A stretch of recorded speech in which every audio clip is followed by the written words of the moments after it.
Tailoring చాలా easy అనుకుంటారండి. చూడండి, ఒక లెహెంగా అనేది తయారు చేయాలంటే చాలా కష్టపడాలన్నమాట.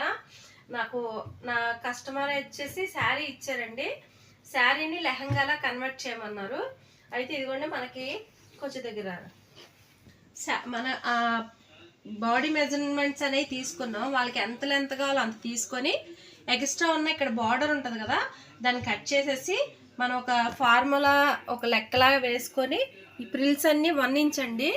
చూస్తున్నారా, చాలా పర్ఫెక్ట్గా వస్తుంది. మళ్ళీ దీన్ని ఇట్లా ఇంత ఈ పిన్నులతో సెట్ చేసుకోవాలి. నెక్స్ట్ ఐరన్ కూడా చేసుకోవాలండి. చాలా క్రిటికల్ అనమాట.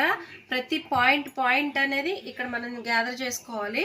ఈ ప్రిల్స్ అనేవి ఇగోండి, ఇప్పుడు మీకు మార్కెట్లో ఇట్లాగా పిన్స్ అనేవి అవైలబుల్లో ఉంటున్నాయండి. చాలా యూజ్ అవుతున్నాయి. ఇగోండి చూడండి, ప్రతి పాయింట్కి కూడా నేను స్టిచ్ వేయకుండా ముందు ఇలా సెట్ చేసేసుకున్నాం అనుకోండి నీడిల్స్ తోటి, మరి కరెక్ట్గా లెహంగా అనేది లంగా అనొచ్చు, లెహంగా అనొచ్చు, మన ఇష్టం. ఇప్పుడు ఏదైనా హాఫ్ శారీస్ చేసుకుంటున్నారు కదా, వీళ్ళు ఏం చేశారంటే ఈ బార్డర్ కాన్సెప్ట్తో బ్లౌజ్ ఒకటి స్టిచ్చింగ్ చేయించుకుంటున్నారు.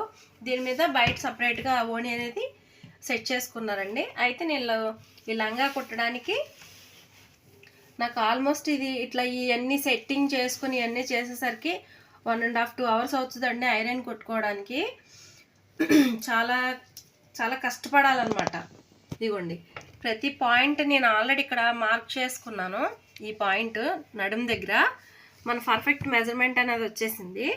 ఇప్పుడు ఏం చేస్తున్నాం అంటే మిషన్ మీద కుట్టేయకుండా ఇట్లా పిన్స్ తోటి చేసేసుకున్న తర్వాత ఈ ప్రిల్స్ అన్నీ కూడా ఇలా లైన్ చేసాం కదా, ఇక్కడ ఐరన్ తోటి చేస్తాం అనమాట. నేను ఆ క్లిప్ కూడా చూపిస్తాను. చాలా కష్టపడాలండి.